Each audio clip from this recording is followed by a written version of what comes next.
thing you want to remember when you're casting vision for your life is to cast your vision according to your purpose. I believe that God is calling us to a place where everything in our life needs to be purposeful. If we were to take inventory as to the things that we do, the people we surround ourselves with, the activities, the parties, whatever, what is the purpose behind that? So I want to encourage you this year, even as you cast vision and you work on your vision boards, make sure everything that you're doing is strategic this year. Make sure everything that you're doing aligns with the purpose that God has planned for your life. If you're not sure as to what that purpose is, seek God and start with that. God, what is my purpose? Why am I here? What have you tasked me with to accomplish? You really can't cast vision for yourself and for your life without knowing what your purpose is, right? The two have to work hand in hand. And so as you do these vision boards, don't just put a bunch of random stuff. How does this align with my God-given purpose and my assignment? This year, I believe, different churches say different things. Everybody has a slogan for 2018. But I believe that God gives each of us our own personal slogan, per se, or whatever it is He's put on our heart for this year.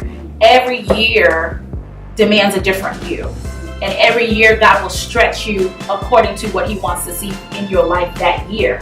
It's up to us to walk in it. It's up to us to align ourselves with what He wants to see. All right. And I just want to challenge everybody to allow God to stretch you this year. I'm not trying to preach I just jotted a few things down. But let God stretch you. One of the things that we hate is to be stretched. But you cannot build your muscles. You cannot build as a woman unless you allow God to stretch you. It is the stretching that strengthens you and develops you for your purpose.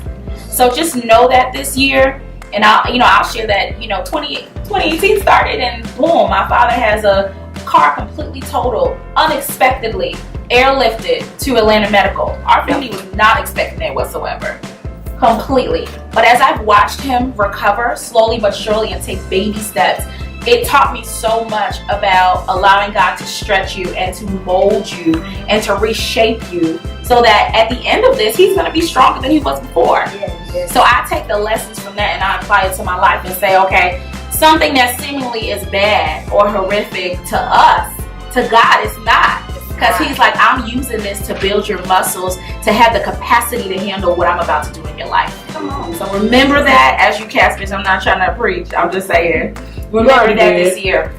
Number 2, don't allow distractions to deter you.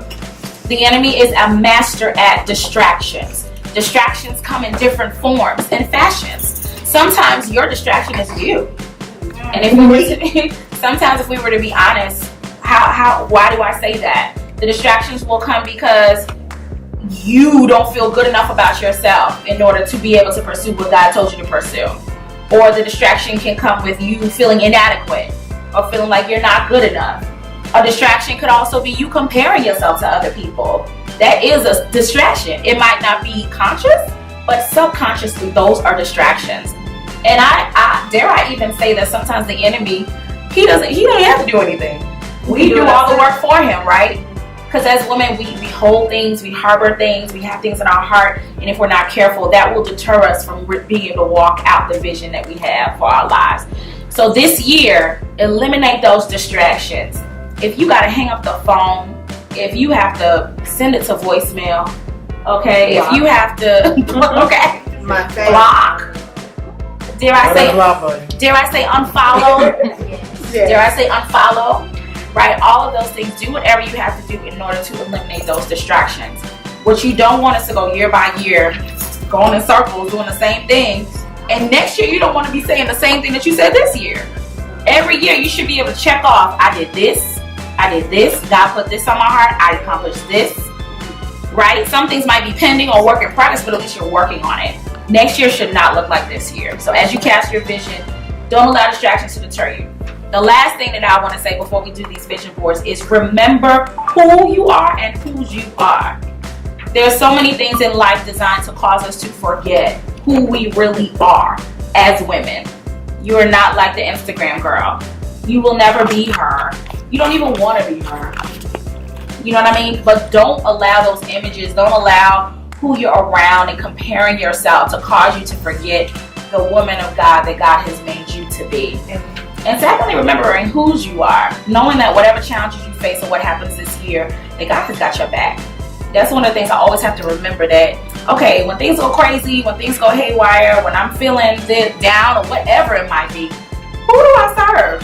God. Is he going to leave me like this? Yeah. Absolutely not. Sometimes you really just got to get in that zone and say, wait a minute, I'm a king's kid. Like, and that literally means I have benefits. That literally means that no matter what's going on, that God's got me at the end of the day. So as you catch your vision, those are the things you definitely want to remember. Those are just a few tidbits that I wanted to impart to you guys. Let's just remind us of, you guys know this.